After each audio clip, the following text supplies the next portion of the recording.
ay una sa lahat, purihin natin ang ating Panginoong Hesukristo, ang makapangyarihang hari ng mga hari at Panginoon ng mga Panginoon. Siya lamang ang walang kamatayan, ang nananahan sa liwanag na di matitigan. Hindi siya nakita o makikita ni numan, sa kanya ang karangalan at ang walang hanggang kapangyarihan. Amen? Okay, Isaiah chapter 5 verse 20, sinasabi na, kawawa kayo na mga baliktad ang isip, ang mabuting gawa ay minamasama at ang masama naman ay minamabuti. Ang kaliwanagan ay inaaring dilim at ang kadilimay liwanag ang turing. Sinabi ito ni Isaiah, Propeta Isaiah, sa mga pinuno ng bansang Israel noon sa Old Testament. Sinasabi dito sa kasulatan na ang mga pinuno ay mga bulag na leader, hindi nila nakikita ang katotohanan o liwanag. Hindi nila nalalaman kung ano ang mabuti at kung ano ang masama. At hindi lamang ang mga pinuno, ang mga bulag, pati rin ang mga karaniwang mamamayan. Ayon sa kasulatan, ang mga tao sa panahon nila noon ay mga sakim, mga maglalasing at laging nagkakasiyahan. Sinasabi sa Isaiah chapter 5 verse 8 to 12 na kawawa kayo na mga laging naghahangad ng maraming bahay at dagdag na bukirin hanggang makuha ang lahat ng lupain. So iyan ay kasakiman. Kawawa ang mga maagang bumabangon at inuman agad ang kanilang habol.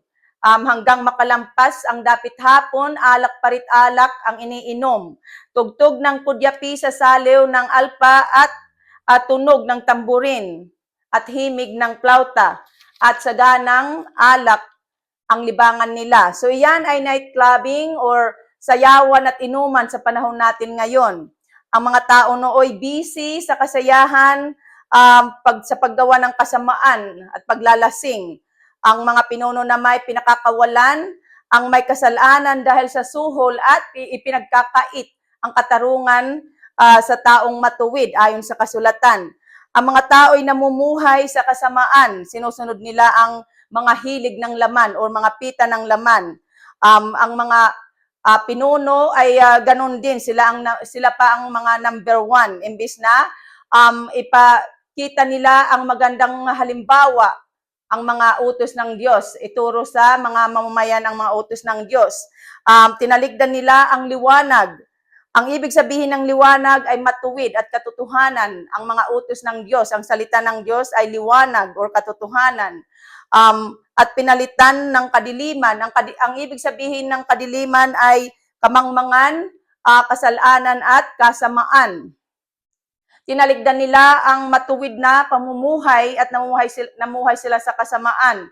Kaya nga sinasabi sa kasulatan na baliktad ang kanilang isip. Parang katulad sa atin ngayon, pinupuri ng mga tao ang gawang mahalay at masama at kinaiinasan ang mga gumagawa ng matuwid. Ang mga tao'y nagmamalaki pa at ipinupus pa nila ang kanilang mahahalay na gawa at pag-iinuman sa social media. Kaya nga binabalaan sila ni Propeta Isaiah na kawawa sila sapagkat parurusahan sila ng Diyos. Ang mga pinuno'y daranas ng gutom at matinding uhaw ang maraming tao ayon sa kasulatan. Ang mga nangyari in the past ay isinulat sa Holy Bible upang maging aral ng bawat generation. Maging aral sa ating mga nabubuhay ngayon na huwag natin silang tularan upang huwag tayong maparusahang katulad nila. Ngunit is sad dahil sa panahon ngayon, ang mga tao ay namumuhay pa rin ayon sa nakaraan. Alam ninyo, bawat generation ay ganun at ganun pa rin ang ginagawa. Iba't ibang style lamang. Ang mga tao ngayon ay ganun din sa nakaraan ang mga ginagawa. Laging nagkakasayahan at alak ang libangan. Ang mga leader naman sa panahon natin ngayon ay nasusuhulan. Naririnig natin ito sa mga news. Ngunit huwag tayong tumulad sa kanila. Huwag tayong umasa sa mga bulag na leader, kundi mag-aral tayo ng Biblia upang malaman natin ang kalooban ng Diyos, upang matuto tayong mamuhay ayon sa kalooban ng Diyos, sapagkat iyan ang kalooban ng Diyos, ang sumunod tayo sa kanyang kalooban. Sinasabi sa Ephesians chapter 5 na ingatan ninyo kung paano kayo namumuhay. Mamuhay kayong tulad ng matatalino at di tulad ng mga mangmang sapagkat masama ang takbo ng daigdig. Samantalahin ninyo ang bawat pagkakataon na makagawa kayo ng mabuti. Huwag kayong mga hangal. Unawain ninyo ang kalooban ng Panginoon. Huwag kayong maglalasing sapagkat nakasisira ito sa maayos na pamumuhay. Sa halip, sikapin ninyong mapuspos kayo ng Espiritu Santo. Lagi kayong magpasalamat sa Diyos at Ama dahil sa lahat ng bagay sa pangalan ng ating Panginoon. Ang Espiritu Santo ang nabibigay sa atin ng wisdom o kaalaman upang malaman natin upang makilala natin kung ano ang mabuti at kung ano ang masama. Kaya nga sinasabihan tayo sa Holy Bible na ang Espiritu Santo ang gawin nating patnubay sa ating buhay at huwag natin susundin ang mga hilig ng laman o ng mga pita ng laman. Sinasabi sa Holy Bible na si Jesus Christ ang tunay na liwanag. Si Satanas ay nagkukunwaring liwanag. Kaya nga sinabi ng Panginoon na mag-ingat ka, baka ang liwanag na inaakala mong nasa iyo ay kadiliman pala. Lucas 11 verse 35. Ito ay mga Christian na hindi namumuhay ayon sa mga aral at turo ng Panginoon. Hindi sila nananalig sa salita ng Panginoon.